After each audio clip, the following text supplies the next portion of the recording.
So tell us exactly where you are. I'm in Mexico right now, Mexico City. Just got here today from San Luis Potosí, where we had a project. And now I'm between flights, so I came from San Luis Potosí to Mexico City, and I'll be continuing back to Frankfurt in Germany tomorrow in the morning. And so it's very convenient that we could sit as a lecture. Well, you don't want to say that. We may ask you to do it every week. It is very convenient. Okay. Anyway, I want to make sure that the high student hear from us. Professor Morrison, are you able to hear us? I hear you loud and clear.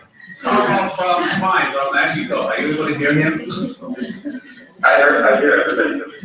Okay. Can they hear you? Professor Morrison, can you hear the speaker? We hear Stanley. Okay, let's go. From Mexico, presently. Okay. How about students from Taipei? Professor Liu, are you able to hear from Spain? Okay, Yeah. good. Yeah. How about students from Beijing? Are you able to hear? Okay. An, are you able to hear? Yeah. Okay, very good. Now, I want this. Okay, here I want the camera to face there. I think so. Or the camera face our students. Okay, sorry. Okay, tonight we have a here. Okay, today we have a special project presentation from Athens, and this is our lead in the team project.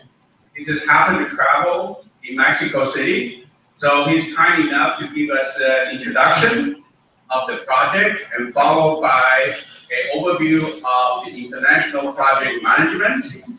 And the second lecture was given last week for session 8.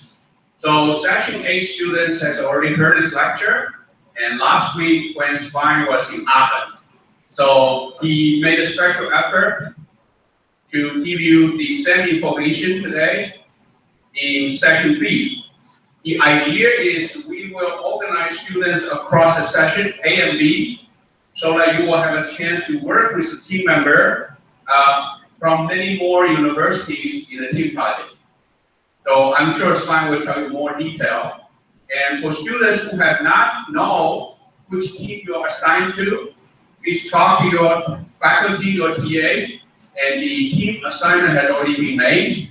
I know there's some questions from Taiwan, and we will answer the question to Professor Liu directly. So very soon, you will receive a team division, and we need to finalize this division so that you can move on to the project. It is also important you reach out very quickly to your teammates in session A, because those are the students from Israel, from Germany, from Greece, and where else? I don't even remember, okay? So there's a lot of students which you don't see typically in the classroom, but they are your teammates. And there's a special reason we want to do that. We want to really for you to experience this cross-border project to see how exciting, how difficult it is, okay? So with this, I will turn tonight's class to Svein, who will be talking to us from Mexico City, okay? So the evening is yours. Okay, go ahead. Okay, welcome. My time as well. I'm very excited to be here today, and as you just mentioned, I think what we're doing right here is the essence of Bipodia in a way. We're crossing borders, we're crossing time zones, and we're bringing many people together, and this is why it's very exciting for me today to be speaking to new faces that I didn't get the chance to meet yet so far. Usually I'm working with the schools in session A. I come from Aachen, part of the Aachen University, an institute for production engineering, the so-called Maschinenlabor, and I'm a research engineer, scientific assistant to Professor Shu in Aachen. And I actually just introduced myself real quick. Met Professor Liu, I think in 2014, when I was a student myself. And I participated in Bipodia and we got to meet in Dubai on a conference, which was very exciting. And since then, the concept of Hypogia has always stayed with me, and it's was very exciting to be also to have switched sides in a way and be working from faculty side with the students. So I'm looking forward to get to know all of you and to bring session A and B together. If I'm not mistaken, this is the first lecture you're getting from somebody specifically in session A. I think you'll hear from some voices from Dr. Degree at another time. But right now, welcome from session A, and welcome to this evening's class. Let me quickly give you an overview of what the next 2 hours should look like. I would like to start with a rough overview and a scenario that I'll be placing you in, or that we from Aachen will be placing you in, because we will be working with with all the other schools in an international team, and be working on an international team project. So this scenario which we're setting you into is what I'll start with, and the first task in a way, or the first task of the team project will be to develop a product concept for products that I'll introduce to you right after this. Then I will be introducing the intercultural working groups. I think some of you might already have reached out with your team members in session A. Others might not have, so you'll get an overview of email addresses and names, which might be very interesting. Then we have some time to discuss a few organizational questions. Just before, I will be, that's the second half for today, I'll be giving you, an introduction to international project management. Because we believe that if we're setting up with a few tools and the first background, we'll be very well equipped to conduct this team project together with the teammates that are set or updates everywhere around the globe. One thing for today's lecture, if you have any questions, if you have any comments, feel free to interrupt me, feel free to ask. I'm connected via the earphone, so I should be able to hear you, because I believe we should use the opportunity to be together with learning students and discuss this interactively. If I'm not mistaken, you see my screen, correct? I'll be, if you don't, please shut up, you all should be fine. So I'll be starting into the scenario that we're presenting to you. What's the situation that we're facing currently? The world population is in a rapid incline. So we're expecting world population to grow up to almost 10 billion people by 2050. So at the moment, we're at 7.4 billion already. So this would be numbers in 2015. But this incline is dramatic, and if you look at the world map, it's also very interesting to see how certain regions of the world change. So there are regional aspects to growth of population.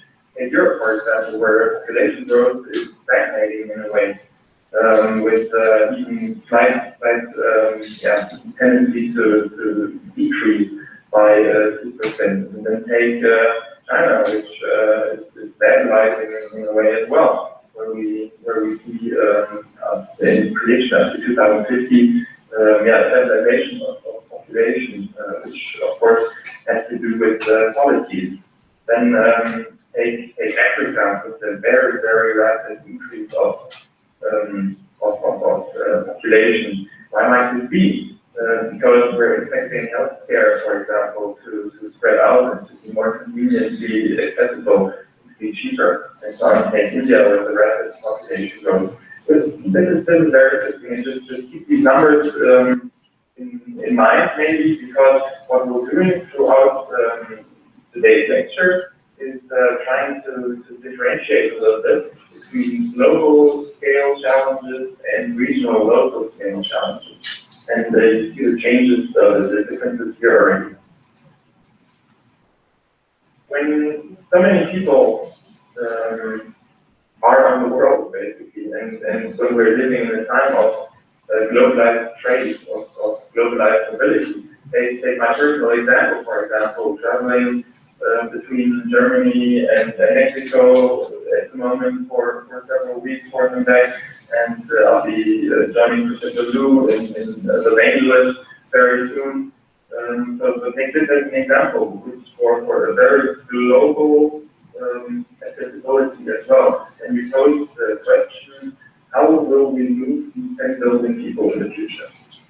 And we are, from our perspective, I'm very certain most of you will share this thought. We're very sure that this kind of growing global population requires new concepts of mobility.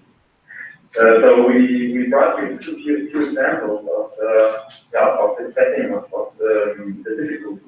Take China, for example, which from my perspective is probably, probably even not so, I'm not the expert here, I am the expert on the line, but I'm very certain that at the Chinese New Year, you have pretty much 1 billion people that need to be moved around the entire country in just one weekend, because typically this is something when you visit family and relatives, and when you require all different kinds of transportation, from bullet trains to flights, through cars, and so on. So this would be just a condensation of mobility on one weekend.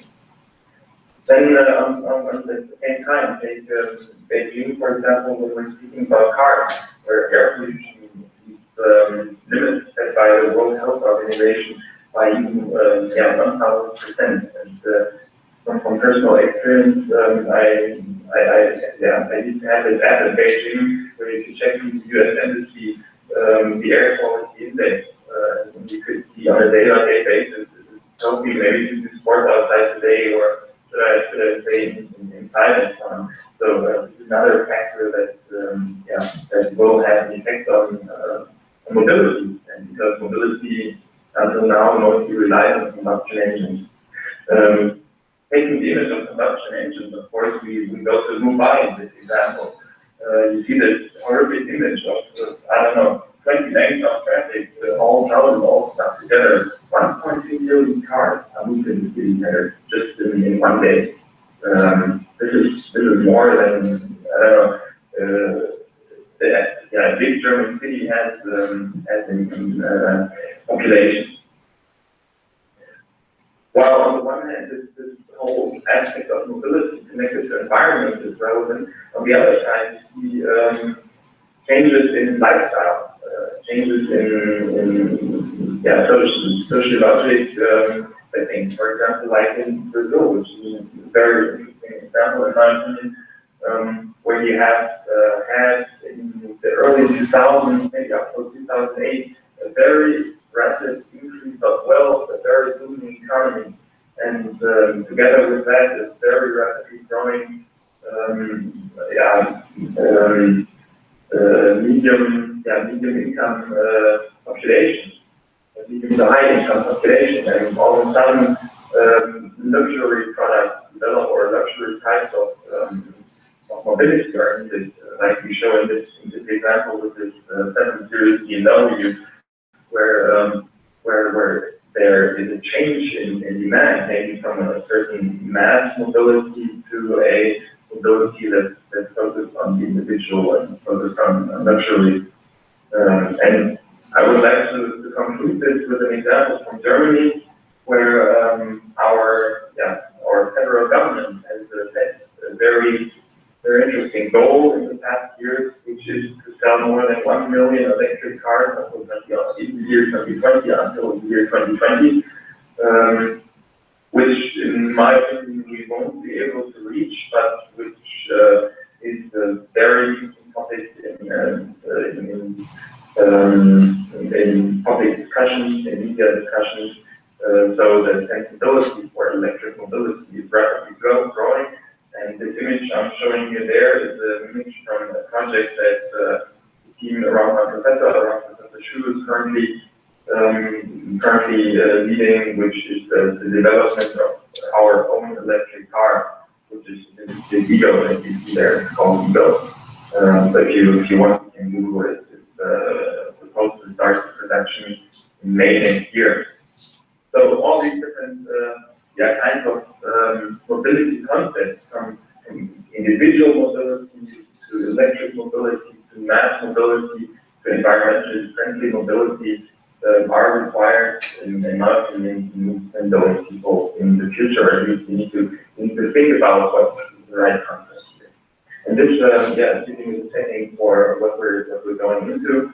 Of course, let me quickly sum this up. A few challenges or mega trends on the one side, challenges on the left side, you see them there, and the mega trends on the other side. So the challenges that I've already been going into are, of course, the changes in our climate, changes in our population. And I brought this hurricane photo, which is actually a photo from one of the recent hurricanes that hit the southern U.S. coast.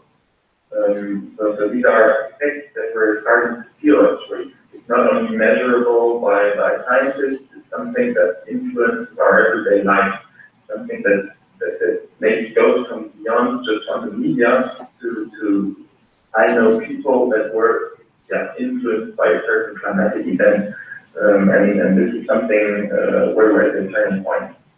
On the other hand, we see these mega trends that have to do with sociology as well.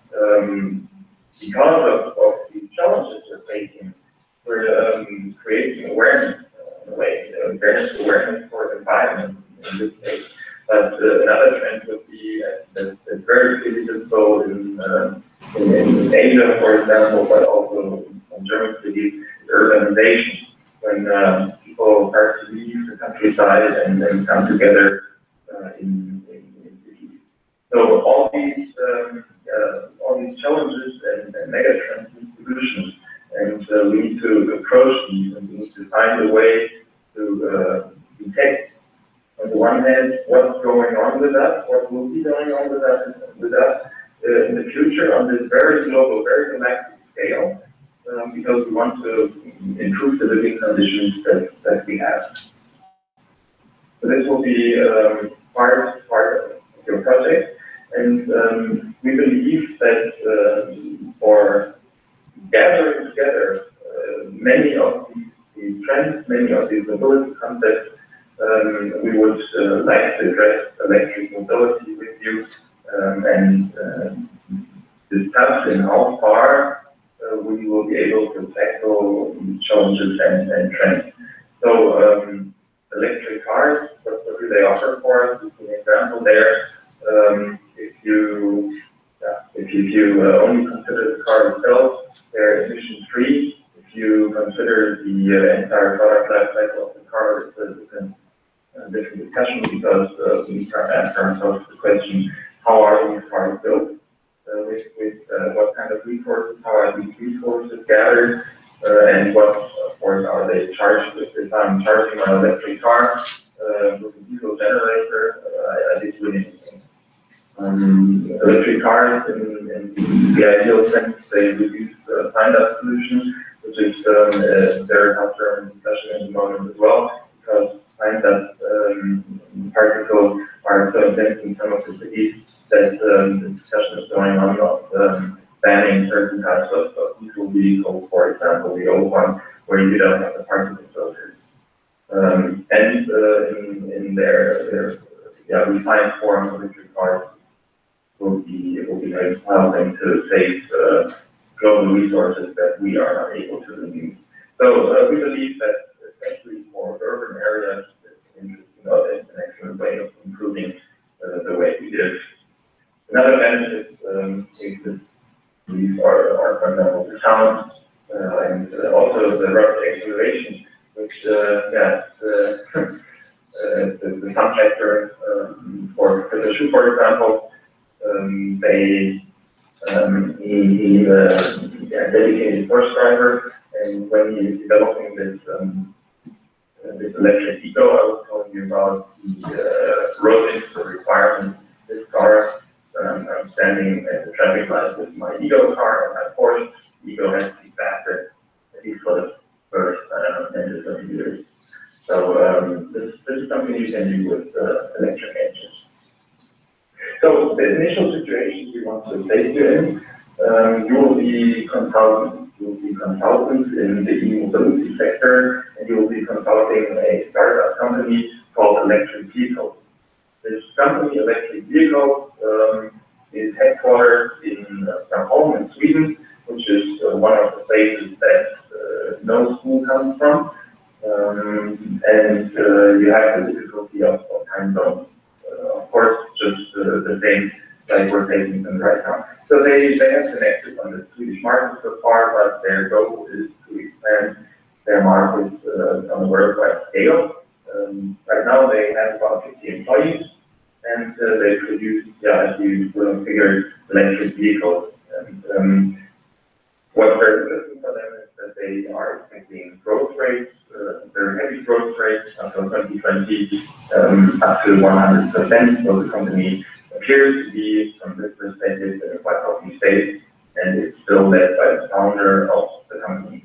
So the founders are basically asking you as consultants to support their next decision processes. They hired you and a few other students. There's 5 students here, but actually the groups will be bigger because we have so many schools on board. So you'll be in quite big teams of the 10 to 12 people, and you're basically hired to prepare a new product concept on the one side and a new production concept on the other side. These two aspects fit very nicely into the lecture part that you've been here until this point, and into the content that you have provided you. So the product concept and the production concept are the two aspects that I'll be going into further detail now, because they will be accompanying you for the next week. That's the product concept like you see here. This is the first part.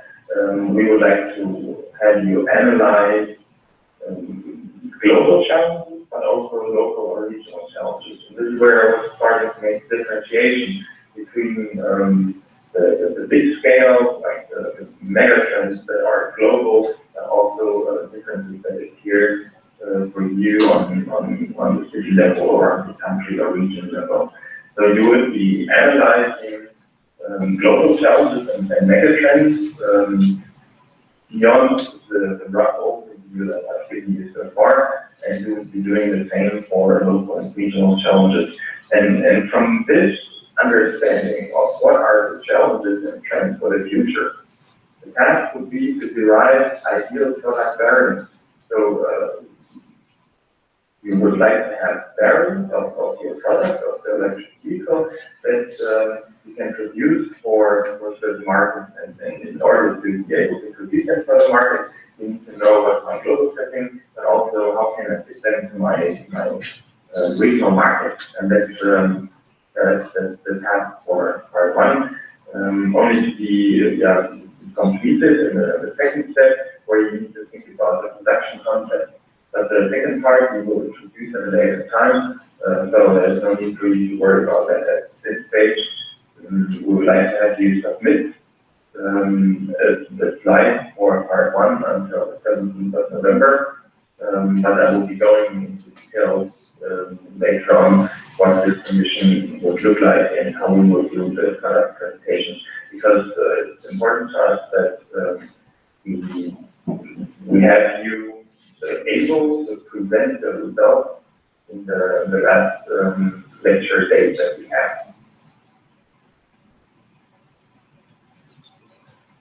So when we're going into details for this first part, I was already explaining to you, when we think about mobility concepts, with focus on electric mobility, we need to solve both global challenges, but also the local and regional challenges, and we have this overview right here, which might help you a little bit or guide you a little bit through the process. We see it as a tunnel in a way, because the global challenges and trends, they are relevant for everybody, while the local and regional challenges can be analyzed and worked on the local level. For example, like in Israel, that is currently not connected to us, they have already started working on it, on analyzing challenges that appear for them locally, or our team in Germany, and think. And the same would go for South Korea. And you see by these two arrows on the screen that we need an interchange of these ideas and these trends, because they work together, they run together, and there is an interaction. And so the idea would be that you address both topics, addressing global challenges from your perspective, but address them in a team, because in your entire team you get the broadest overview with maybe the most relevant consensus, and on the local and regional challenges you're more up to yourself. You try to have two team members locally together with the entire team, so you can team up locally as well for conducting these local challenges. I'm giving you a few more examples of what global challenges could look like, and I've already done into these prior to this. So organization, for example, is one example for a global challenge where we're actually having, on the one hand, the growth of population, like I was saying earlier, by 2 persons per second. Imagine this in just 1 second. We're having 2 more people on this planet. And in 2009, this is an outdated number, but this is the trend. More than half of the world population lives in urban areas already, and this is so ongoing with trend. Same thing goes for climate change. I think I've done into this prior, but take just the numbers. We can tell the average Earth temperature in 2017 is already higher by 3 times than 1990. And the discussion about climate change has already been going on in 1990, and the numbers have been run back in that time. There was a big environmental movement in Germany, for example, around this time, and now we're 3 times higher, and the trend is still going on. So the task one that we would like to give to you is for you to concretize the 5 global main challenges and requirements for with that project, with the product in mind, the electric product in mind, that are the reasons for a boom of mobility, or the reasons why we need electric mobility, and we would like you to reflect and quantify the impact of these challenges on the targeted markets. So the targeted markets would be your local markets, but also the world markets. So this is the first time to define on a global scale 5 challenges that are not the ones, of course, that we already showed you here. When we come down to the local level, I would like to give you a few examples as well that are, I think, a little bit specific to some regions, but that's all part of it being local. The mobility concept that is functional on a local level needs to address challenges like lifestyle and also resources and availability of infrastructure, for example. So lifestyle, for example, this is very different from place to place, meaning of brands, or also the way we use certain concepts of mobility. I've been in Los Angeles in August and got introduced to this, which for the schools in most of the US listed like Uber. But that's an interesting concept that hasn't even reached Germany yet, because the taxi lobby is very strong there.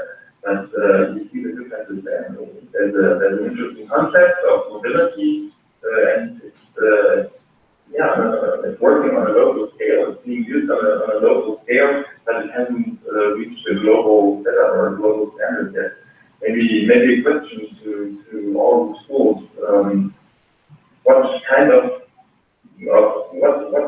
kind of mobility did you use to come to class today?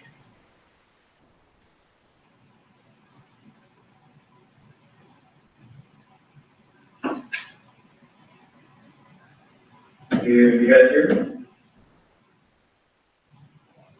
Does everybody come with their car? Or do you take a bus? Or maybe take Uber? Maybe we see some different stories. Hi, this is Jason in Korea. I walked. You walked?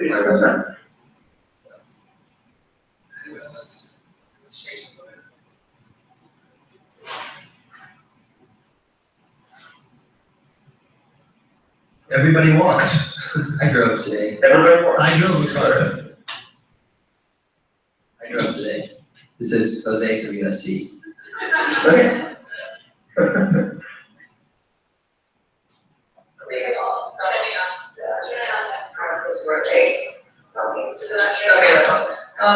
Two of us drove at some point today. Okay. So you share the car. I ride an electric skateboard, so that. That's very good. So you are right from school. There's all these different ways to get to places, and yeah, I think locally makes a difference. Depending on where you are, what people move around. In big cities, you take the subway, for example, and so there's a certain lifestyle, of course, and yeah, you see that these differences need to be addressed on the local scale. Then we have in the middle column mobility, the status quo, for example. So this closely is linked with the discussion we just shared. Because mobility is also a question of extension. So what am I willing or able to pay for mobility? That is also a question of sociological setting as well. So when I went to the USA for the first time, I was shocked by the driving times people took as acceptable. So in Germany, you think 1 hour drive is starting to get long. And when you visit relatives or friends in the US, at least in the place where I was, I would be driving for 3 or 4 hours for just a day trip there and back. This is something that was completely new to me, for example, just from my personal experience. So this status quo mindset differs from place to place as well, just as the resources and the infrastructure do. One example would be, like you see in this little image here, it's an electrical charging station. If you want electric mobility, you charge your car. Then on the same time, the same image actually, called Car2Go, the shared mobility concept. It's by Mercedes-Benz. So you can actually just walk up to the car with your smartphone, the door unlocks, and you get charged for using it, and then you just park it wherever you want, using it one of these charging stations. So this is something that only works if you have the infrastructure. Another aspect would be if you're a huge country with vast land and with many different, if you build a new road that's just 5 to 6 lanes, then fine, you can do that. But if you're doing the same thing in an urban area where space is limited, you'll have a different setting or a different kind of infrastructure. So it's just to identify for you how local and regional requirements change throughout where you are.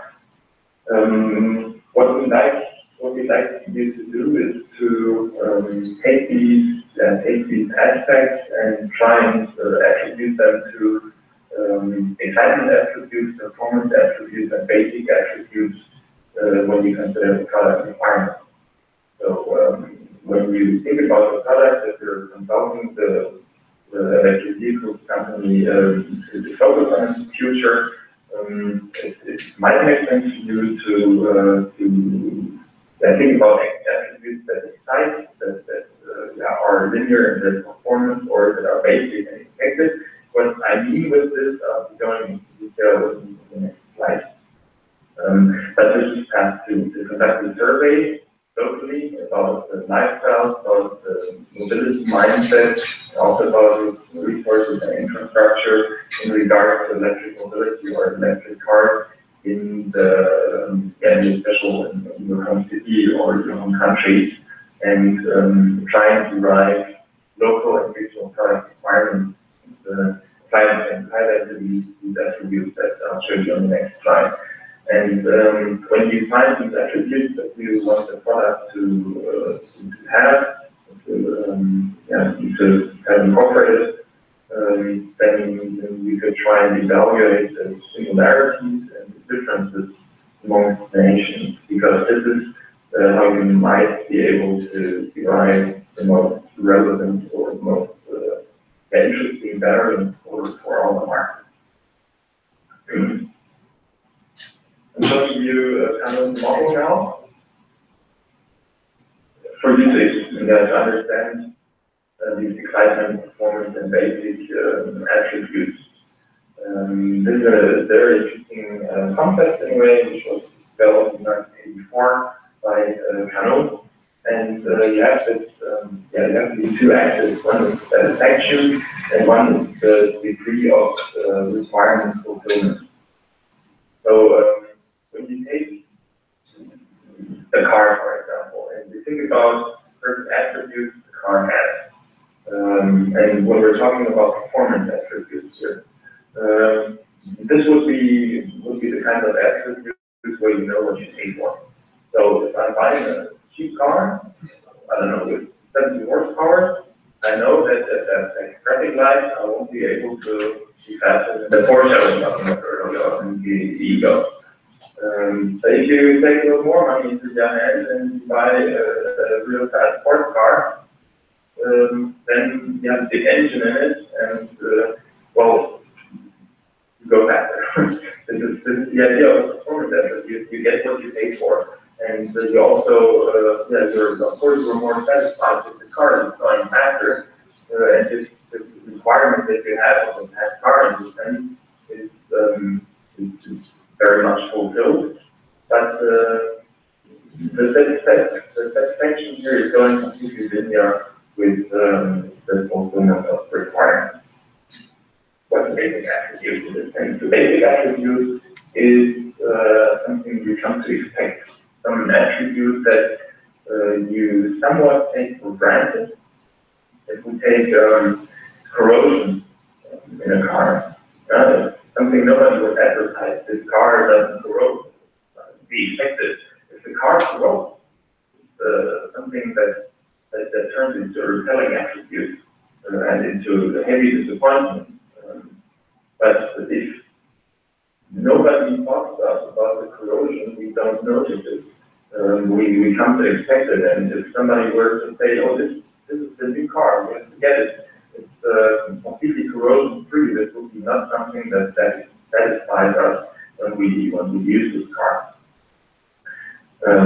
Thinking about the excitement attributes, maybe somebody in the room has an idea what could be an excitement attribute.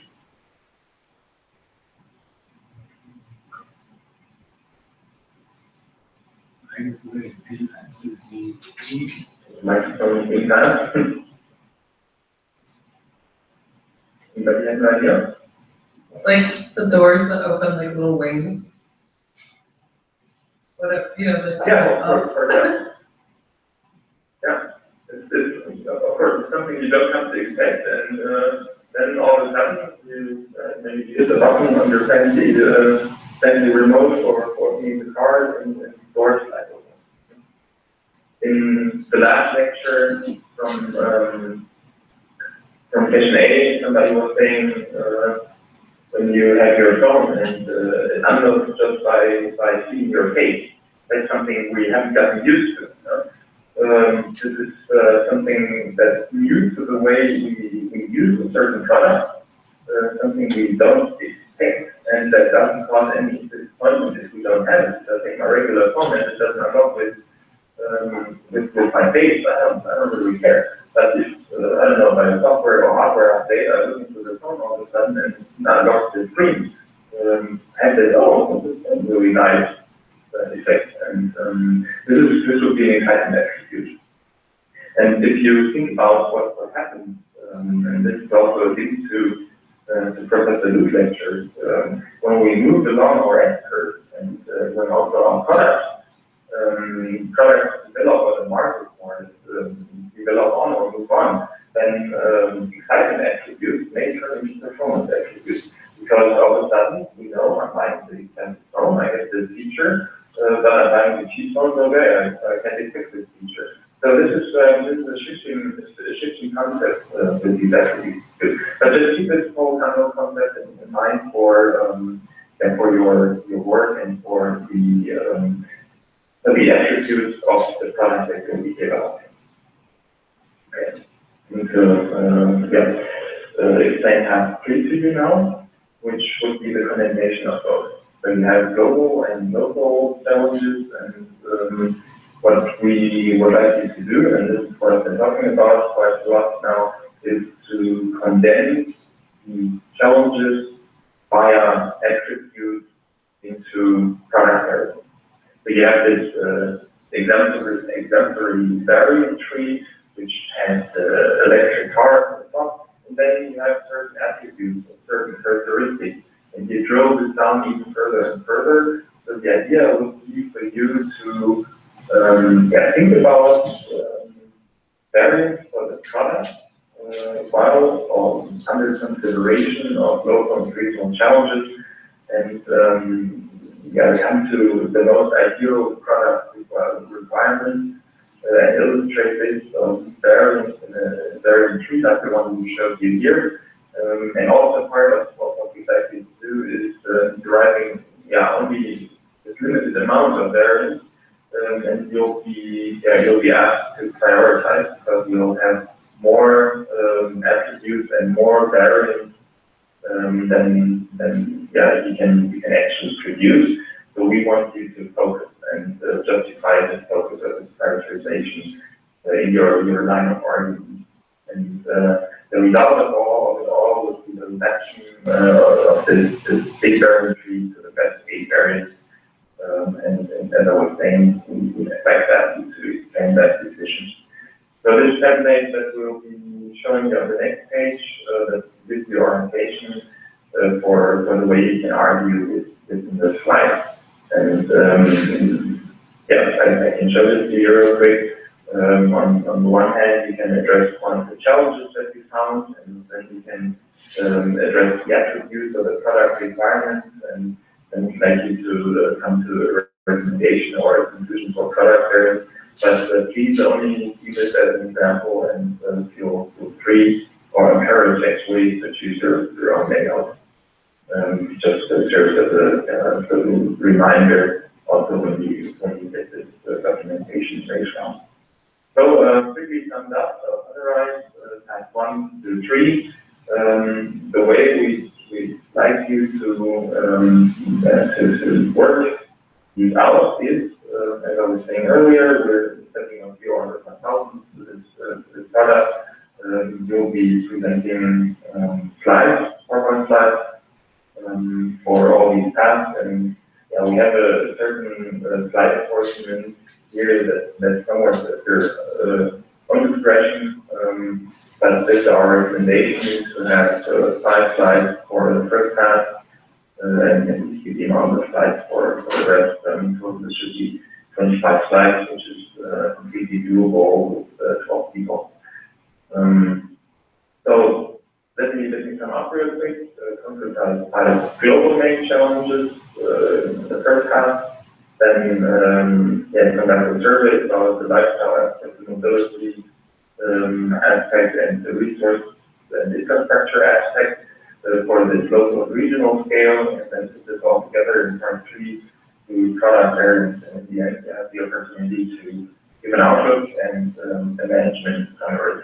So this will be presented on a slide basis, but keep these slides in mind for the final project presentation date, that's in December.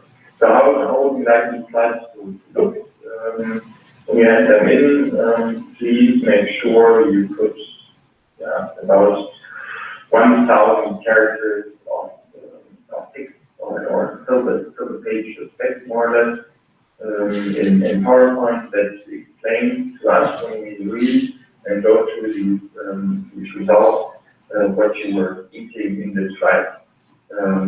So this is somewhat a combination of a written handling, but the focus is definitely the creativeness and the cleverness and also the line of argumentation of these slides. And this is like in any consulting project, what we would ask you to be able to present.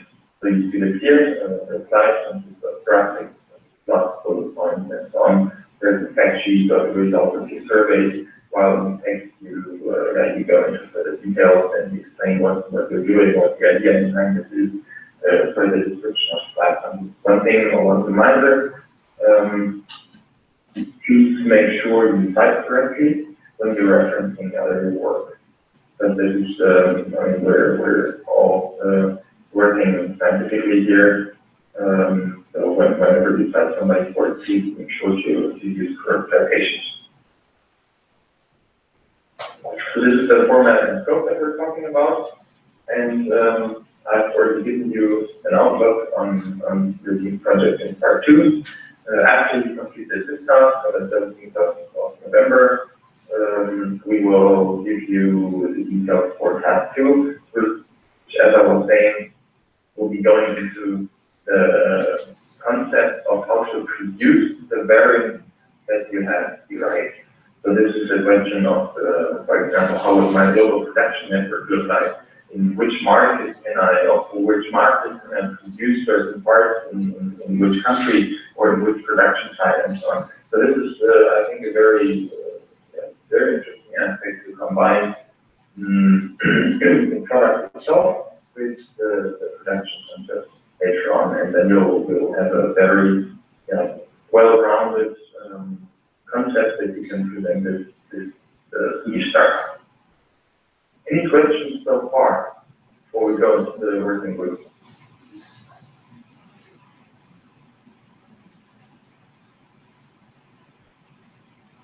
Okay, I feel this is not the case. If you do have any questions, like I was saying, please interrupt me. The working groups are, as I've been mentioning before, mixed throughout all the different universities. We have 12 groups in total, and the group sizes are 7 to 12 people. This is quite big for an IPODIA working group, but I'm very, very happy that we just managed to get all the schools together in these groups. In the last year, for example, when we were the lead for a local IPODIA session together with Greece and Israel, we had smaller groups. And I think the opportunity to get so many schools together is excellent this year, and to have basically schools in pretty much every time zone and really working together. So as I was saying, the groups are mixed throughout all the universities. Because we are so many universities and students, we were not able to have 1 or 2 representatives from each university in each group. So there may be groups where you find, I don't know, 6 other universities or 5 other universities, but not the whole amount that participating in this course.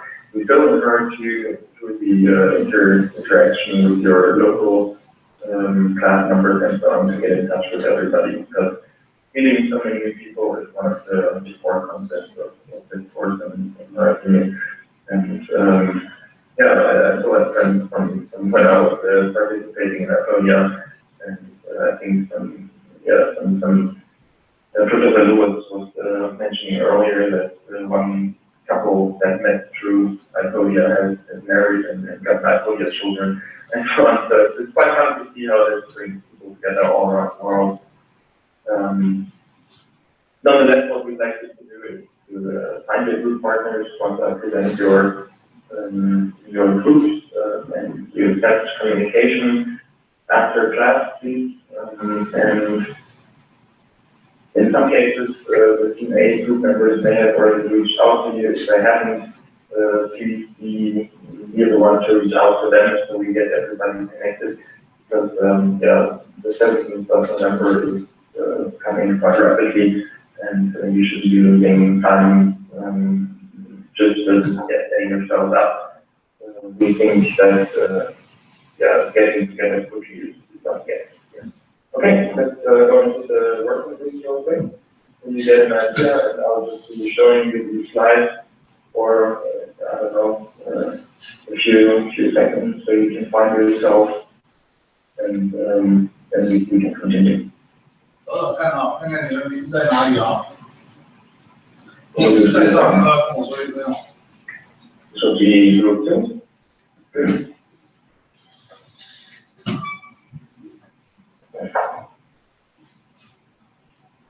Filter.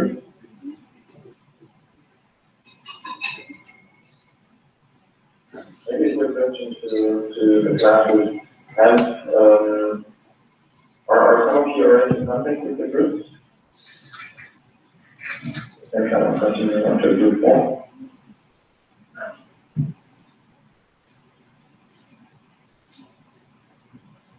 Group 5. You receive these slides by your teaching assistant later on, so let them download the email address. Good, thanks.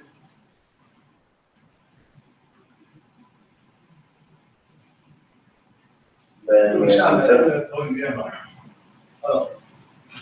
对哦，可以下载投影片啊。Group 8.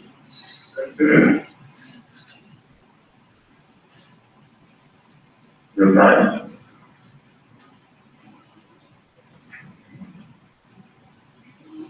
Group 10, coming soon. This would be Group 11. And Group 12. Oh, same question again. Any questions so far? Hi, this is Jim Morrison from KAIST. Have these slides been posted so the students can, okay, thank you. The question has already been answered. Yes, one of the local students answered the question. Okay, perfect. So you're all able to answer yourself. All right. There's another question here. I would like to ask if the slides for task 1 is for, we should describe the challenges we chose in the slides, and in the text we should describe, we should explain the content of each page, right?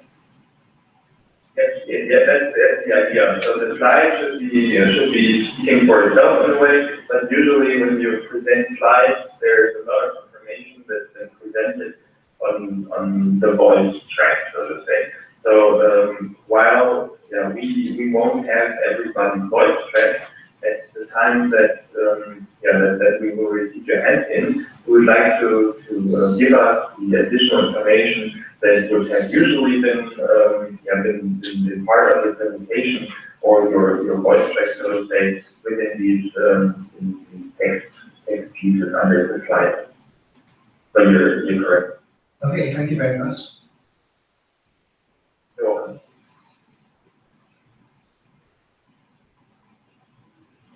Any other questions from the content?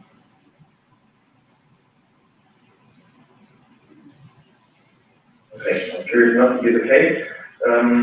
Within the slides that I've heard you already received, we've also given you the contact information. The cover photo, that's me. My name is Fremont. You can contact us. Feel free to do that if you have any questions. Just send us an email. Ideally, you send both Andreas and me an email, so whoever responds first that can be helpful to you. Andreas, my colleague, also from Aachen, and he's organizing IPODIA from the Aachen side together with me this year. So, like I was saying, if you have any questions, feel free to reach out to us for us. And for those of you that will be in Los Angeles when we come to visit, you'll get to meet us in person, and we're very much looking forward to that. Okay, so we've spent about 5 minutes with this project introduction, and while the project itself appears to be quite straightforward when you dissect it, I believe one of the core challenges that you'll be facing is working together in international teams and coordinating 12 people, 11 to 12 people throughout so many different platforms. This is why we want to give you a certain tool set, a certain background information for you to be able to manage this project and to have a certain professionalism while doing that.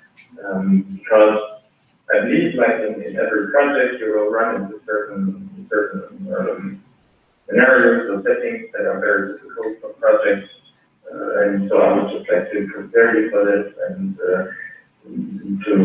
have you to enable you to speak the same language, so to say, with your project team. You're all on the same page. I personally manage projects on a scientific scale, in our research projects, but also on an industrial scale in our consultancy project. Like this project, I'm flying back from tonight or tomorrow in the morning. This is a project, for example, where we consult a German company that's building up a production plant in Mexico, and we've been developing concepts with them. And this is a project that has to be managed for over a year, and that's still ongoing. So we, as the research assistants from Aachen, we get quite a lot of contact with projects and project management. So I feel quite comfortable to talk to you about what a project is and how to manage this, and then we'll try and drill this down for your ICOIA team project, where you can have certain takeaways that help you work with your teammates. So a quick introduction to project management, or to the question at hand, what is a project actually? In the contrary to a line organization in the company, for example, or to a regular form of organization, a project is always a temporary group activity. It's a temporary group activity with the goal to create a product, a service, or a result. You see this here.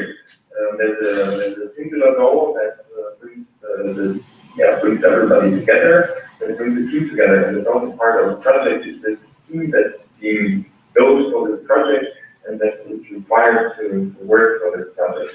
Oftentimes, or most of the time, these project teams are interdisciplinary. So you need know-how and experience from many different parts. For example, a company that's asking for your project that you'll be conducting, it's the same thing. You'll all be coming from somewhat different backgrounds, not only culturally, but also in the field of STEM. This is interesting experience. Projects are, like I was mentioning, never a routine operation, because they're built just for this specific, unique, and temporary purpose. Oftentimes, or most of the time, projects are something with a high degree of risk, because it's a completely new setting and new scenario that we don't know how it's going to run out. Now we know what the project is in the pure sense of the definition. What's project management? Project management is basically the application of your know-how, your knowledge, the skills that you bring, the tools that you learn, and the techniques that you've apprehended in your life, basically, to solve this project, or to meet the that the stakeholders of your project have. They can meet these expectations. Take our example where the stakeholders would be electric vehicles represented this imaginary case setting by Andrea and me and our team. So we would be the stakeholders who have certain expectations, and your project management goal is to apply everything you know and coordinate in the tools you know to reach the goal that you that we feel shows our expectations. This will be the path of project management. I would like to give you a few examples of why projects fail. This is interesting for you because you might be running into, or you might have the feeling you're running into some these fields. So once you know what they look like, you can see sort of one time. So one thing, for example, is certainly the lack of effective sponsor involvement. So if in a company setting, for example, the person that asked you to conduct this project doesn't really care about it, that would be, or doesn't put any drive to it, that would be one of the reasons why projects fail. Same thing goes for insufficient key stakeholders in commitment. If the person that needs the results don't really need the results or don't ask for them, then that's the project that's doomed to fail. Another aspect that's quite interesting is you need to have your scope set. So, like I was saying earlier, the project is characterized by having a certain goal, but throughout the course of the project, this goal creeps away, and all of a sudden we work with something completely different. That's another reason why projects fail. Sometimes the scope creeps away, sometimes it's just something from the beginning. That's when the poor scope definition is really not project failure. I think you get the point. I think we've brought a few examples of project failures, but project failure is not only the sense of it didn't go right, but in the sense that you can actually measure what it costs. So in the production or in the development actually of the Airbus A380, $6.5 billion were lost just by poor project management. The project, the problem was in the engineering, where it's actually quite simple mistake that happened. Different software tools were used, and the cables that run throughout the airplane were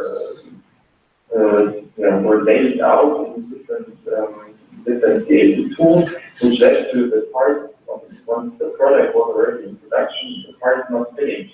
So there was a gap.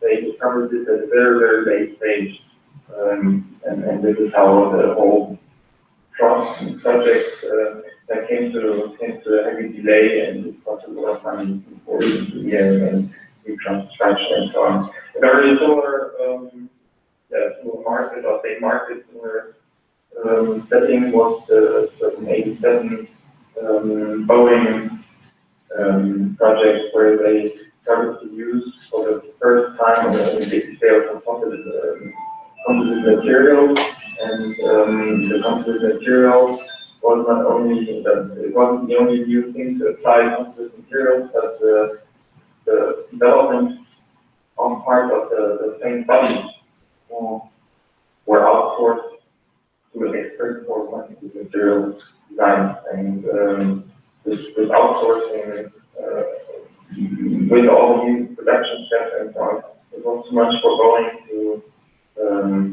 to coordinate at the same time. So they had a big loss with the 787 and this introduction that was originally set for 2003, and the building of the plane was made public in 2003, and was originally scheduled to enter commercial service in 2008, but that happened a lot later. We have a few more examples here from JT, for example, where the commitment of management led to project failure because they the new management, the new CEO at that time, unfortunately damaged the company as he tried to introduce a new pricing and a new pricing system, and that did work out. And because the project management wasn't conducted correctly. I would like to break down project management with you into three overlay period cases. Project planning is in the beginning, where you prepare the execution of your project, which would be resource planning, for example, like personnel capacities, financial capacities, and so on. And then in the actual execution or the execution and controlling of the project, your task is, or the task of the project management is to control the performance, or to define and control performance of the project in terms of time and cost and quality. And once you discover certain derivations, you develop and implement the counteractions that allow you to still reach the project goal. So this would be the aspect of change management, for example, and the correctional part of the control part. So you can understand in the cycle when you see if your project is on track, and then you define certain measures. Certain measures to make sure your project remains on track. There are different ways to manage projects. A very classical approach is the phase-oriented project management, which you get the point, I guess, starts with an initialization, where you have the idea, or the key holder has the idea, or the stakeholder has the idea, and the project is initiated. When you define the goals and the environment the project is set in, you make sure a team comes together, and you go to the planning phase, where the structure of the project, of the people are put together, or you schedule the project in terms of time and in terms of cost. And this controlling aspect is the one I explained to you just now, where you make sure you stay on track with your goals. The last part is important as well, and that's something you'll be doing in your last lecture date, presentation, and also documentation of the results you define within your project. There are certain dimensions when it comes to project management that I'd like to go into with you. You see them here, and they give you a certain set of tools now. So on the one hand, we have the goal of the project. That's the first step. Then we need to think about project risks and strategies to avoid such risks. We then analyze the environment of our project in order to understand the settings. Then come to a work breakdown structure. And then we go to milestones. We write a project schedule, organize our project and our project team. Then that usually determines where project planning comes in. We have the project charter, and then the actual project process. All these steps I'd like to go into in a little further detail. So we'll just be going into this. If you have any questions, feel free to ask. We're starting on the top. With our project goals, and we need to set the framework of the project in the beginning, where we say our stakeholders define certain goals in a way, but we also need to work out the goals as well. So, for example, deadlines are announced. This is what I just did for you. The deadline is the 17th of November, for example. But oftentimes requirements of change during the project. This is something we won't be simulating with you. So you can be certain that everything stays the way we announced it. Then the plan satisfaction is another aspect, because the reputation of your organization or of your team and so on, but oftentimes depends on the quality of the results. So this is something to consider as well when you define project goals. Another aspect of project goals would be how to how to use my budget to make sure to stay within budget, and to estimate correctly and make sure we don't overrun budget. Then the requirements that are defined from the clients or from stakeholders, they of course need to be met. This is one of the essential goals. And then the last project goal here are the setting of project goals, team management, where we have communication and also a good climate, the section of team members. That's an important aspect because we believe that it increases productivity if everybody works for the same goal. I would like to brainstorm together with you about reasons that lead to project cost overrun that are maybe not so planned, and these things they might be avoidable.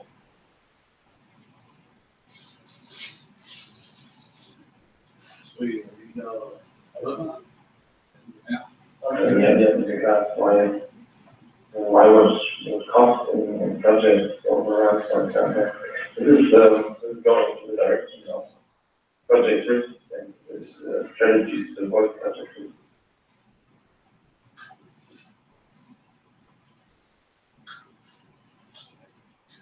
Hi, so if there's like an economic depression or something in the economy that you can't control, that's gonna definitely affect the project costs.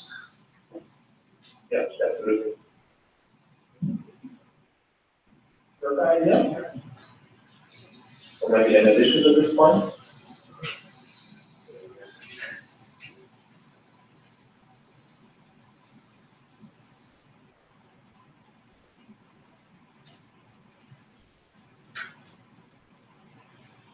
If there's not to be the case,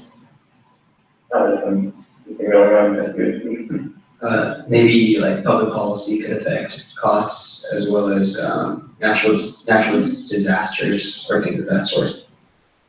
Yeah, that's Supply chains. Yeah, for example, absolutely. Also, if you have conflicting interests, for example, within your stakeholders, it could be so the stakeholders that you might not even know about their differences at first, but when you know certain management positions initiate a project across certain divisions, for example, everybody wants to fulfill the goals of their division, and the result that the project is creating might be more favorable for the one division than the other. You have a conflict of interest to that with your stakeholders, and that's something that's difficult to manage, and that might take projects take longer or to take a different course, and that makes it more expensive. For example, also like you were saying, when requirements change from the outside, for example, by disasters or by policy and so on. That's absolutely correct. This is the risk that you face in projects, and I think this is something that you can do for yourself with your good discussing class. What kind of risk might you be running into with your projects? The third block, you can see it on the right up there. We're tracking our way around this project settings, so to say, the analysis of the project environment is something that might be essential to you, because on the one hand you want to know who is my stakeholder and how do they affect my project. It's closely related to the risks that projects might take. So I need to identify the stakeholders and understand their agenda. So stakeholders are internal on one side, for example, my project leader, but also my team members, of course. There must be steering committee for the project, but certainly also there's an external perspective of the sponsor or the customer I'm working for, maybe institutional stakeholders, like you were saying earlier, when requirements from the outside change. So take legislation, for example. We have a project where legislation changes can can also change the course of the project way from. And then what's put down here with the rest of the world is also been mentioned environments that we're operating in. In say supply chains, global production networks that are volatile and that need your understanding when you start with the project. Then the path would be to determine dependencies between the stakeholders and the project to understand how everything connected, and then you can evaluate interests and expectations, concerns, and so on. So this is the analysis of stakeholders on the one side. On the other side, you need to understand the project itself and what it's influenced by. So one project may be oftentimes is closely interrelated with other projects that are maybe in different parts of an organization, but they have points of interlinkage. Then you should identify these points of interlinkage and see if there are what the differences are maybe in scope or within the goals that we're working towards. Maybe you can find some synergies. And the evaluation of these risks and also energetic effects might help you to understand the environment you're operating in. So like the image on that shows you, the one aspect is the internal team. You have the relevant external perspective for the project, and then you have the environment that surrounds it.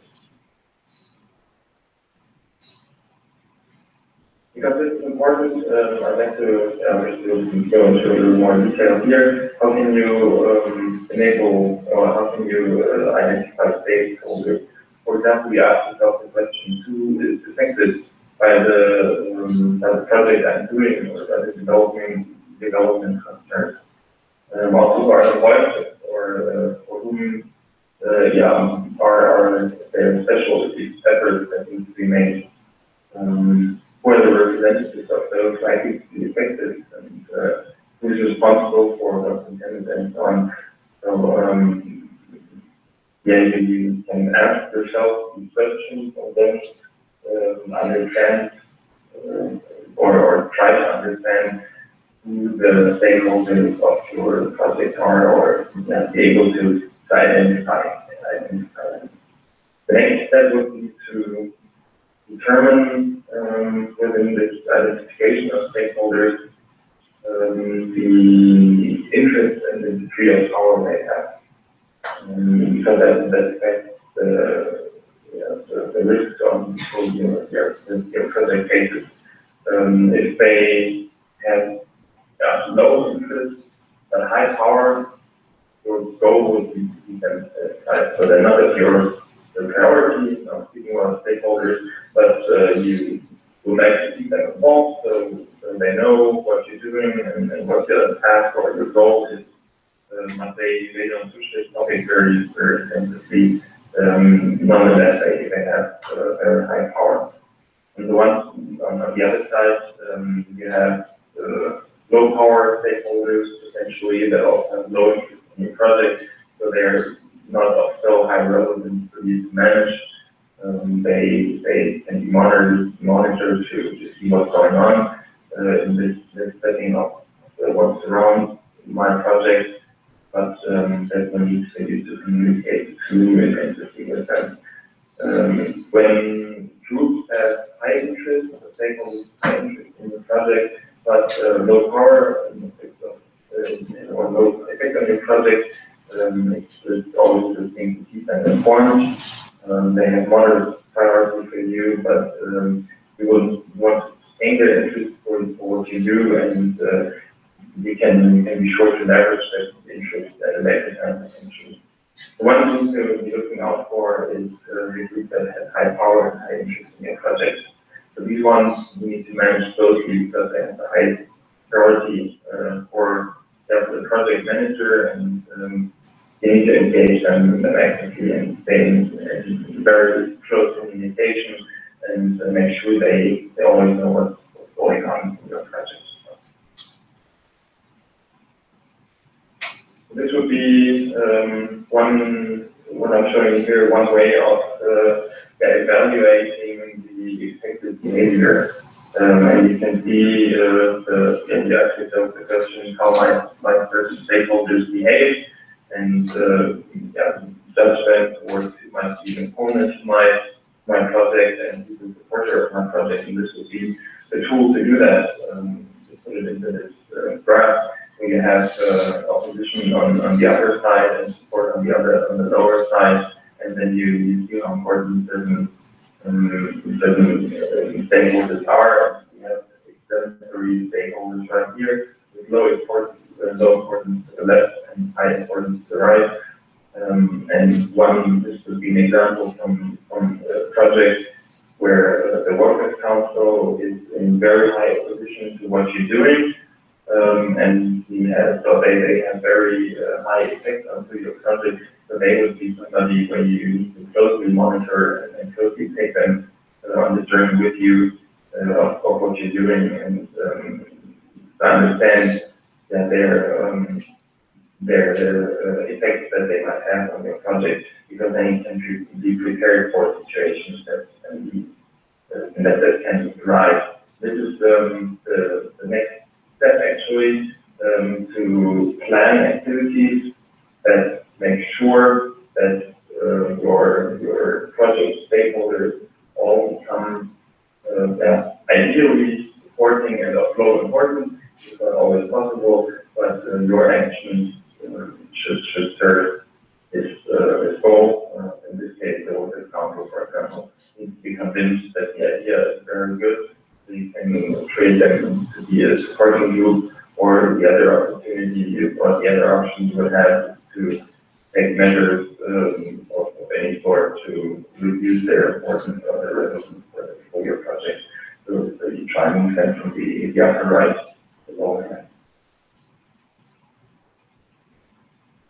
Then the project analysis, which, given the risk analysis is a very integral part of project planning.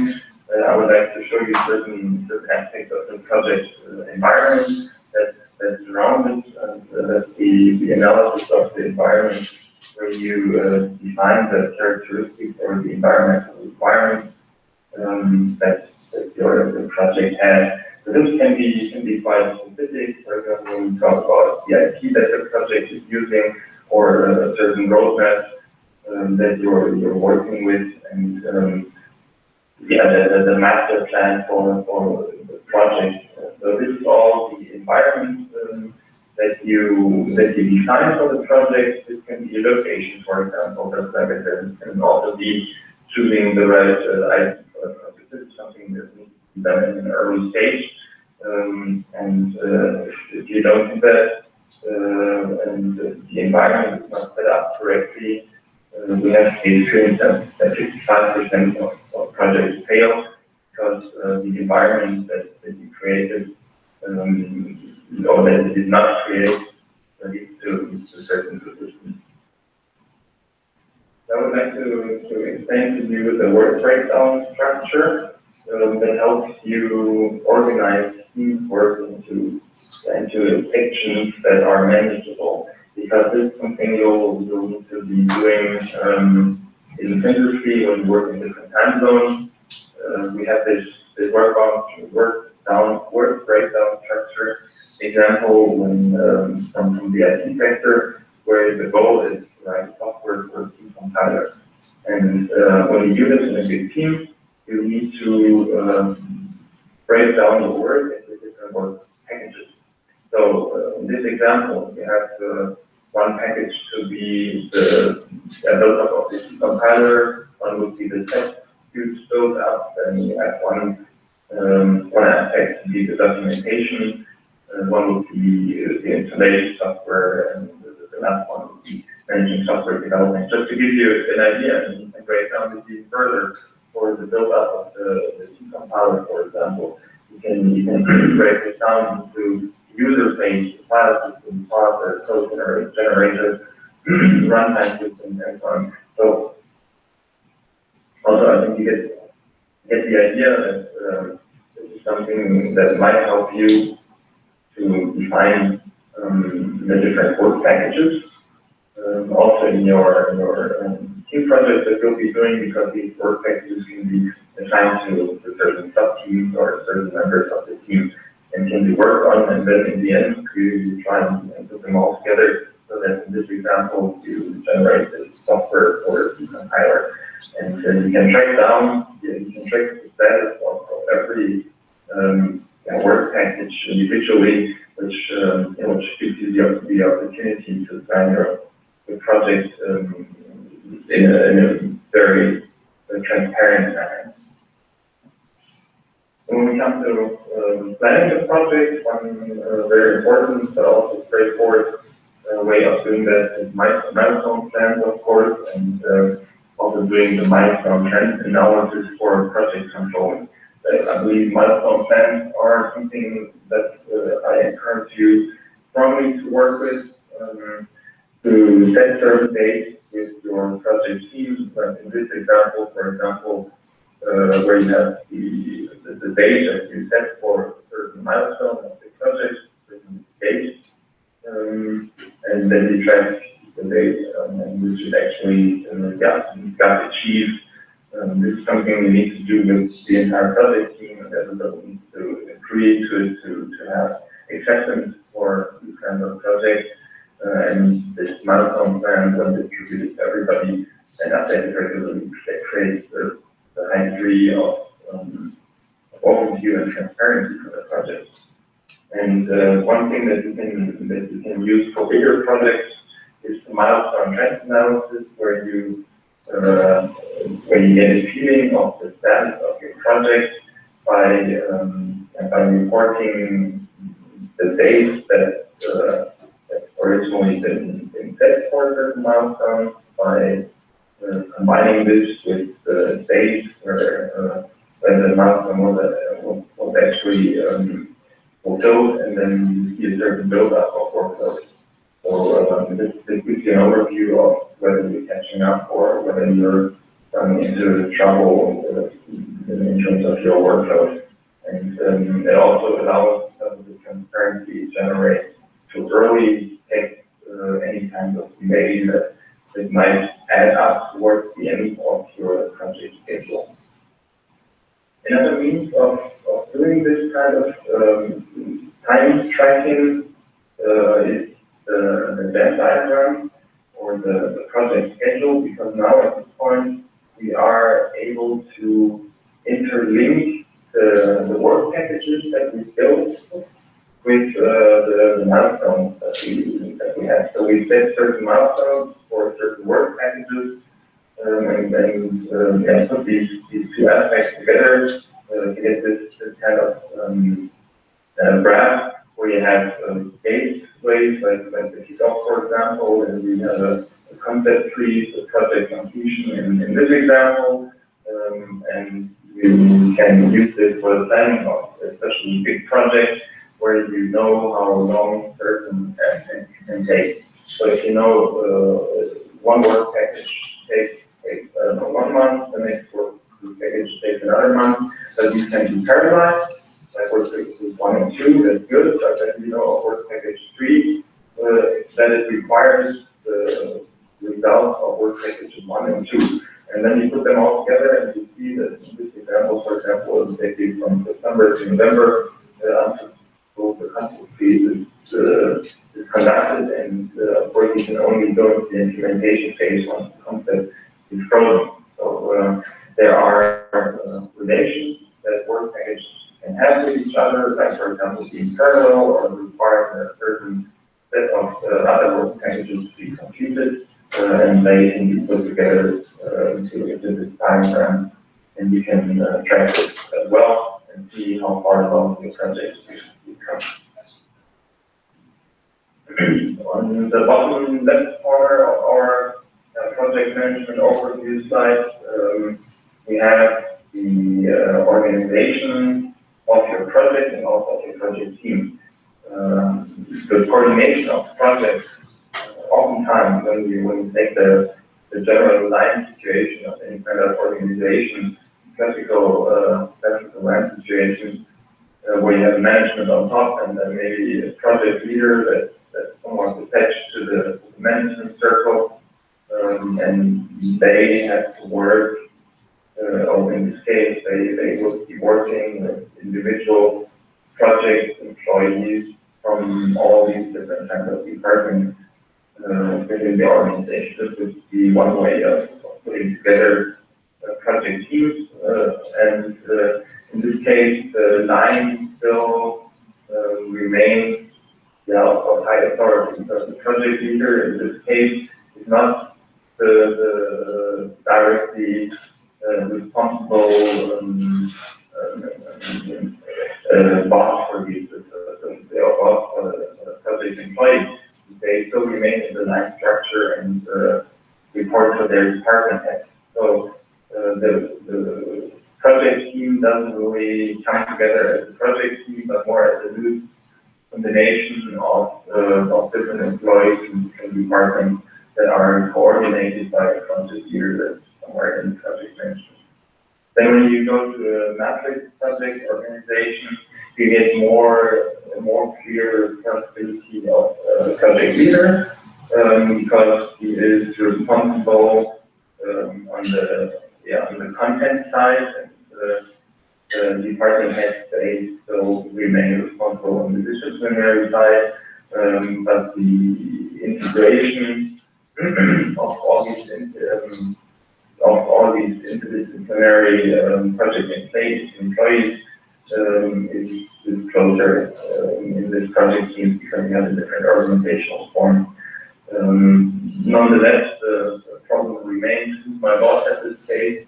Is the project leader or maybe the department head, and they might have conflicting ideas what the work or the task is. So this is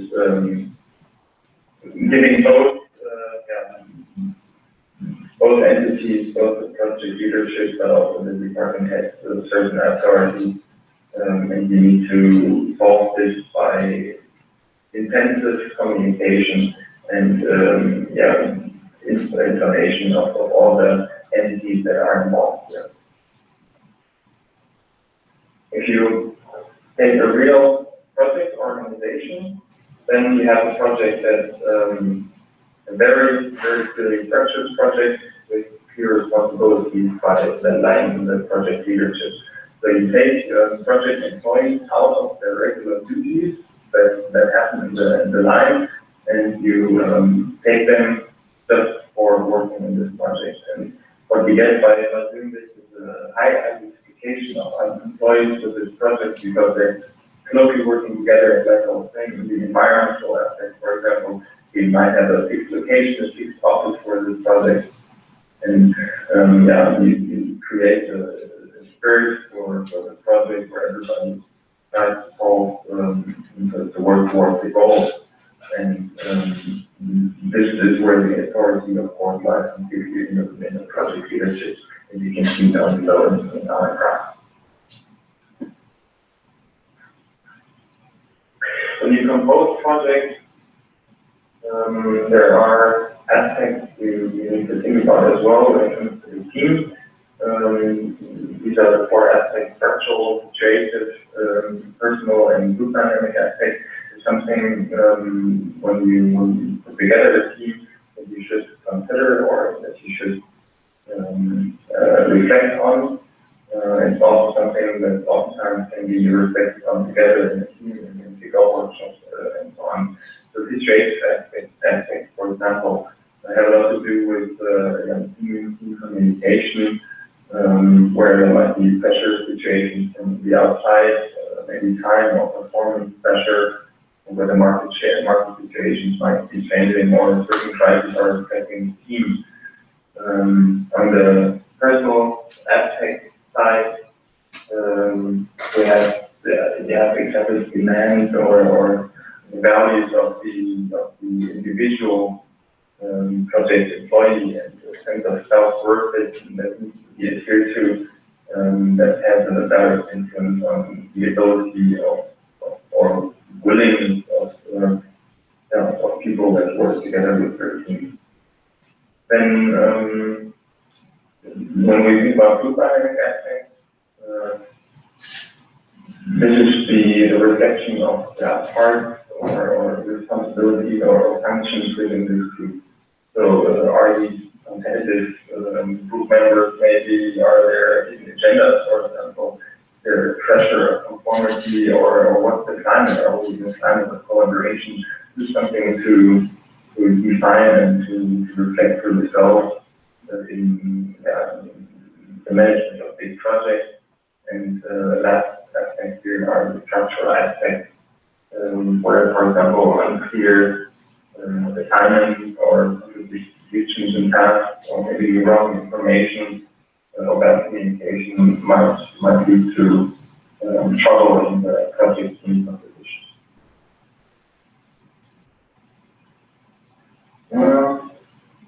This would be, let me do this quickly with you. This would be one example of what the project team and big projects would look like. So oftentimes we have a project ownership, which is the sponsor and the steering board, and then you have the project team itself, which is led by a project leader and oftentimes a core team, and you take certain team members or project employees from other functions and incorporate them into your team, and maybe you work together with different other teams or sub-project teams where some project employees might have roles in several functions or in several teams as well. Now that we're starting to close in on our overview of the project, one important aspect is the controlling of the project, and one of the relevant key data for controlling is duration, but it's also cost, of course, and the degree of fulfillment. And these are the aspects we can control with tools like originality, for example.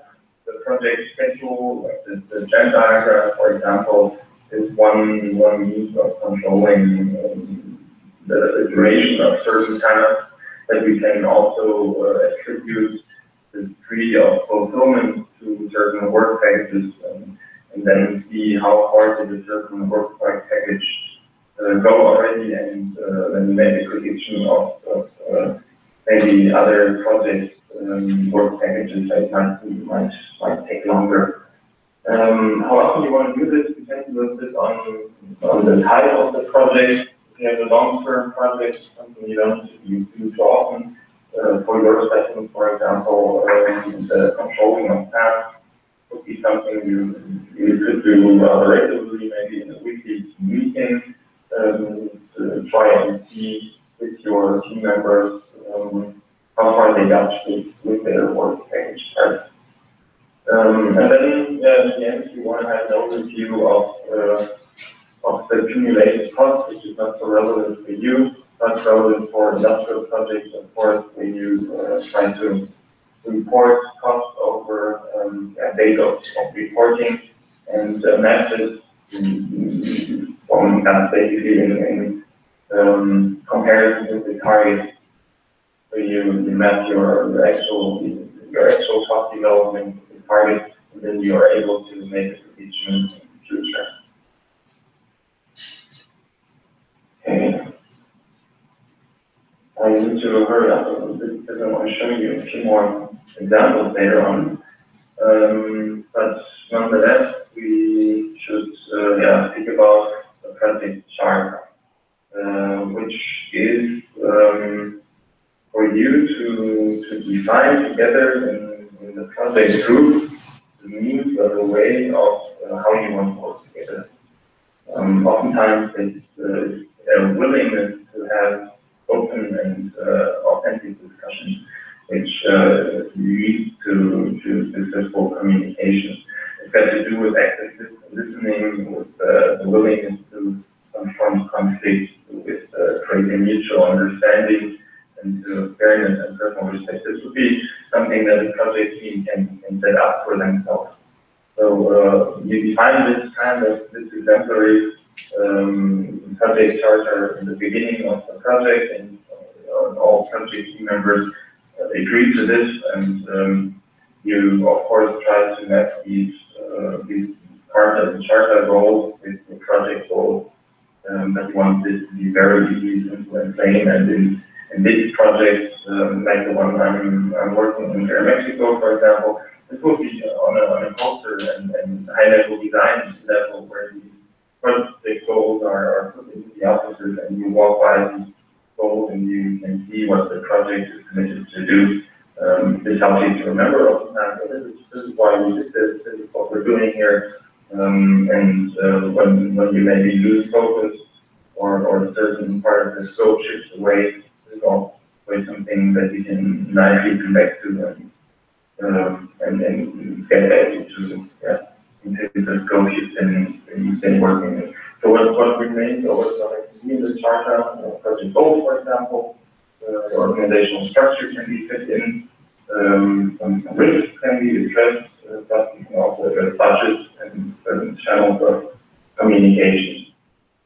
So being very precise and clear in the way you state this charter helps you deal in any kind of situation where, like I was saying, there is a shift in scope or maybe a conflict. And then the last step of our image is project processes. So these project processes are the definition of how you want to proceed in the project. So they help you manage the activities, and they also support the management of the project. For example, one project process would be the communication in the project, like meetings that happen regularly with steering committees, or maybe amongst yourselves, where you define clearly who's involved in any kind of communication.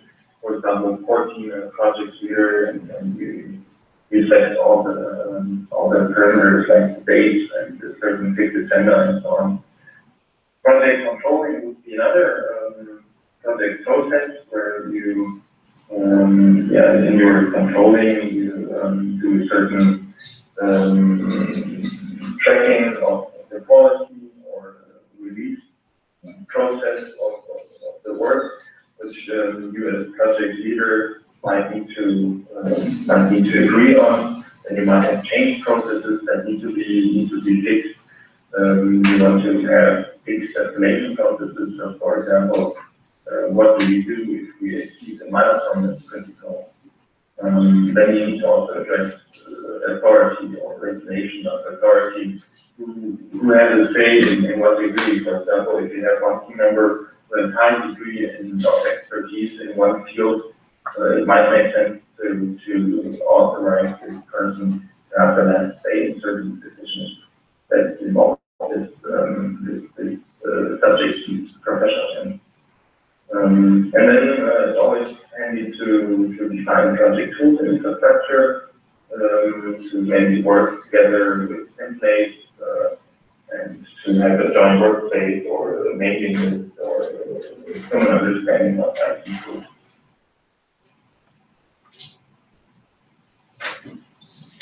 I'll leave this for you to get into at home, because I think this is the further documentation that might help you a little bit to understand where you can go into the actual project processes.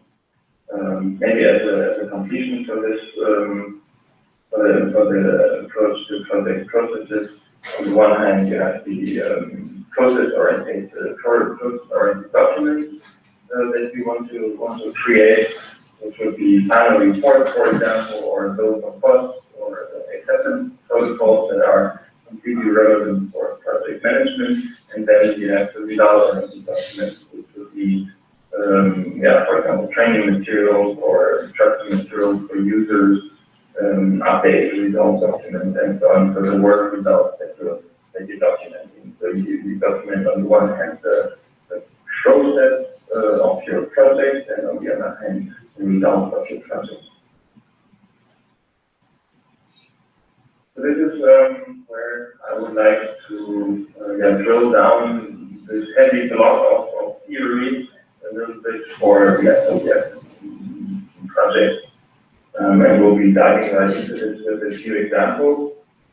that I brought you, this one example is from the Øresund Bridge, which is in Denmark. You can see the island, there's a connection between two islands up there. On the top left, you can see the capital of Denmark, Copenhagen, and there's a bridge that connects Malmö on the other right, on the right side island with Copenhagen, and this would be Malmö is a Swedish city. This would be a connection, first connection actually that connects Denmark and Sweden just by a bridge, and it has a length of 7.8 kilometers, and the width of 20 meters, which is long for a bridge, and especially a bridge that intersects through a heavily used sea traffic route. The bridge has already been opened in 2000. In the year 2000, and it was ahead of schedule, and this is an example for a project that went really well, and it went really well in this international consortium between Sweden and Denmark, and I would like to just give you 3 reasons that have been named by the technical director. He said were the main reasons, or the key reasons why this project was successful. They were able to manage their stakeholders. So you can see that on both sides of the project management, the Swedish and Danish politicians were able to voice their policymakers or politicians. The project management was able to voice the involvement of the politicians in the actual daily decision making in project management, which would be one example, like I showed you before, where you are able to move one of the stakeholders from the high power side and high interest side to maybe a low interest and low power side. So this is what they achieved here.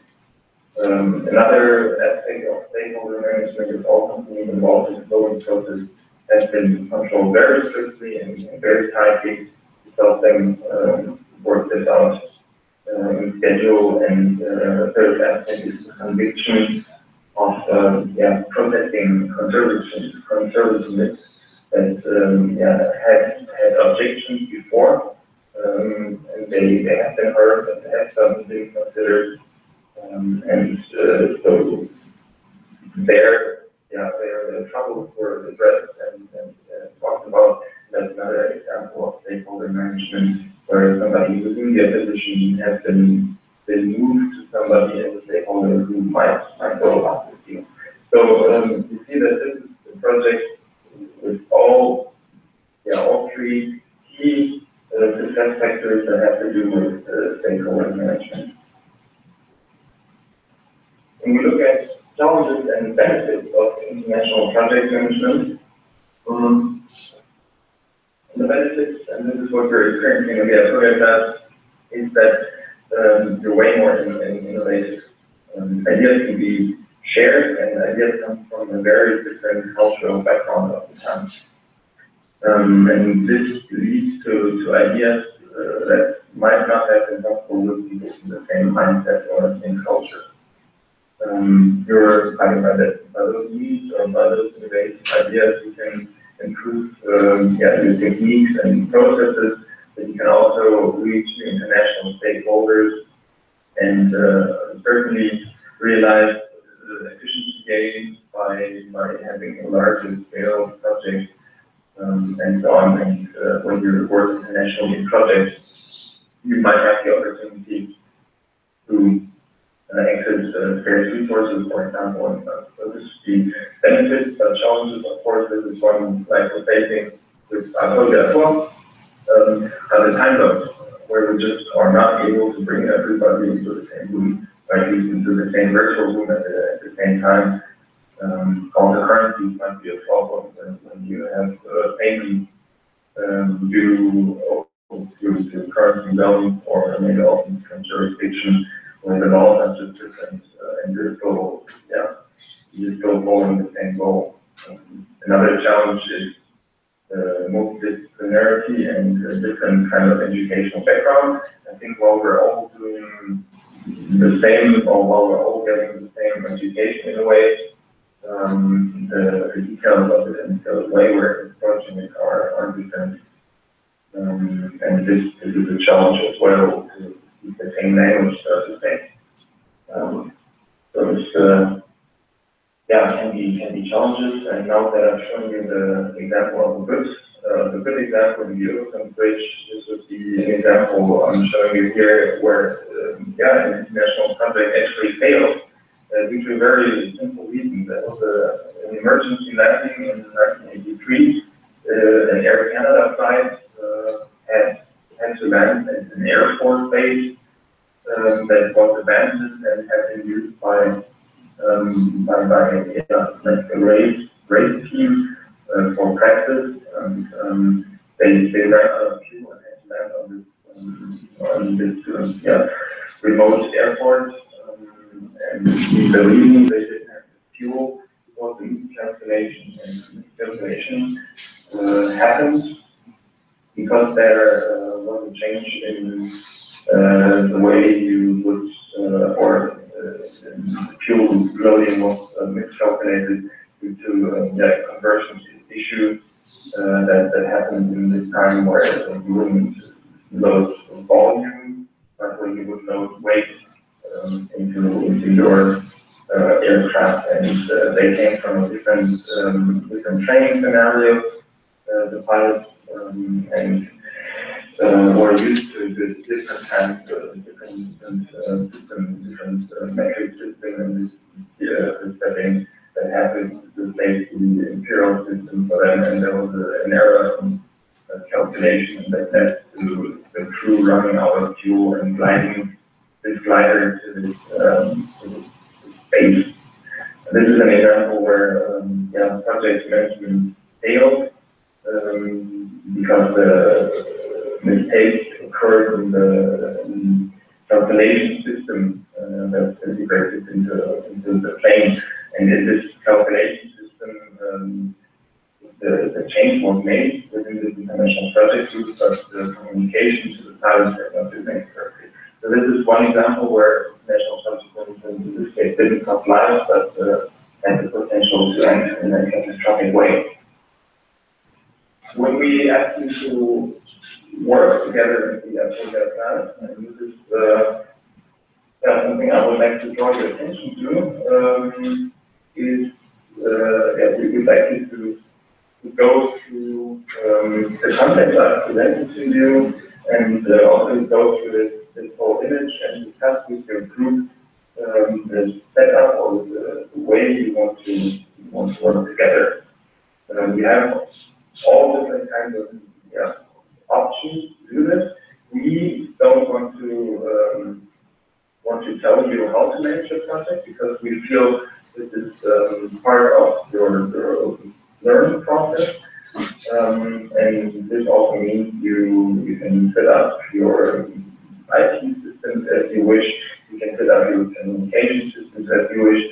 You can set up your project controlling and also project management and also the project team structure just as you wish. But we'd like you to consider this, to respect this, and to make sure that the entire team that works with you is on board with this decision.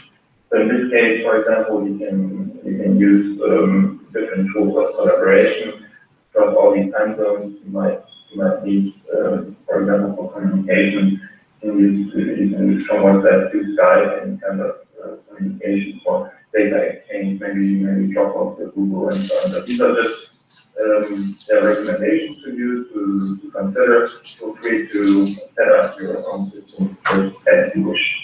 So our idea for you is to be the project leaders and the project team at the same time with us as the RT team being, or the teaching team being the stakeholders of the project.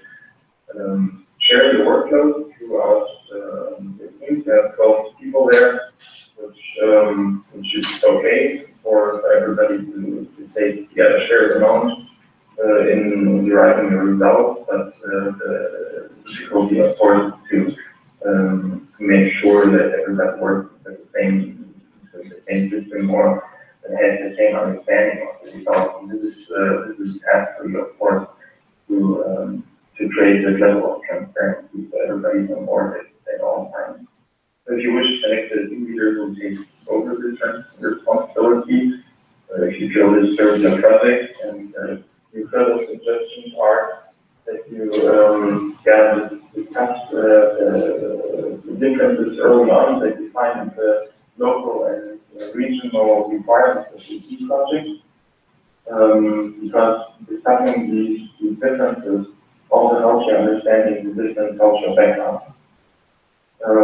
We think that it makes sense for you to prepare the work breakdown structure. That's why we're going into so much detail with it. Because it helps you put up different segments, different work packages for your current project that can be assigned to certain people in your certain team members. And so you can track their progress and have clear responsibilities, and no work results remain undone because nobody didn't know they needed to be done. From based on this work breakdown structure, it makes a lot of sense to prepare a timetable or the milestone plan, so you know at what time the work package needs to be performed, and then you execute certain team members to the work packages and make sure that you assign, of course, work packages that reflect the professional background of the individual team members. So somebody is very proficient in, for example, designing PowerPoint presentations. That's a good task for them to do. If somebody is very strong in doing market research or has a lot of experience in statistics, maybe he or she will be the right person to lead the sub-project of the study of local requirements. And then communication is the key for what we'll be doing, I believe. Make clear appointments, meet and gather together, and share the results of your research. And then I believe you'll be able to have a very good and also very fun time together in your project. Quick, summary, quick wrap up of the past 2 hours from you. In the first 50 minutes, I've presented to you the 15 project tasks and the work groups, and in the second half, we've been talking about project management. Project management has the aim to reach a goal that has been set, and this is part of the definition of the project, that it can evolve in order to observe technical, financial aspects, and also setting and time constraints. What you'll be doing in project management, and I know you will be doing this successfully. In order to be successful, plan ahead and plan before you execute your work, and have a common understanding within your project team. Then we have a clear definition that we recommend you to do for functions and responsibilities. Like I was saying, project structure helps everybody to stay on focus, and to notice when focus is shifting away. And for successful project management, the controlling and analysis of time, and in your case, not so much cost, are very essential parts. I hope that in this past 2 hours, I could give you a nice overview of what project management can help you to do in respect to your team project, but also maybe have some takeaways that you can get back to these slides at some point, or future projects that you might need, maybe in the setting of your university, or maybe once you start working in jobs, because you will always be in touch with projects. And I believe that everybody in the field that that we will work in or that we spend in needs to have a certain tool set for managing projects. So with that, I would like to ask you if you have any questions, and then conclude the lecture.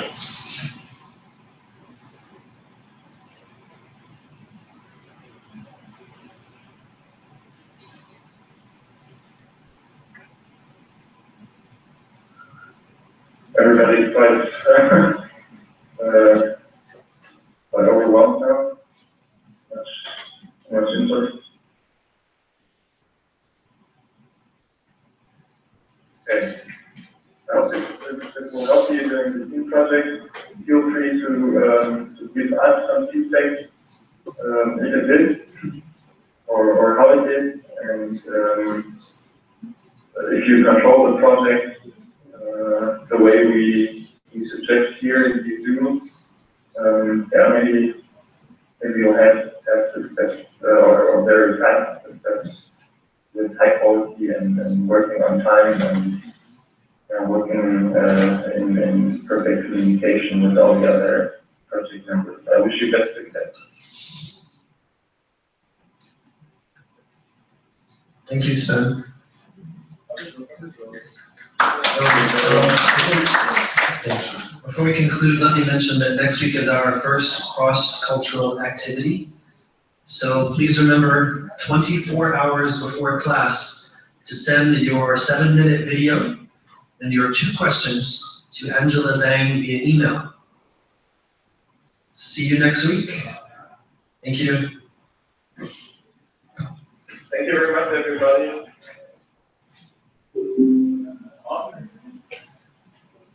人不能比他硬嘛，对不对？人不能东西，他的东西讲得很完整，不过呢，可能你们没有那个 stakeholder， 对，你们不会有人真正把钱拿进来，对吧？那你们也知道说你时间到什么时间你就一定要交，所以才比较简单，不会 over budget， 不会 over time， 不会怎么样。好，也许有一天你那个会有用。 回去之后仔细再把它看一遍，它整个精神是在那里头的。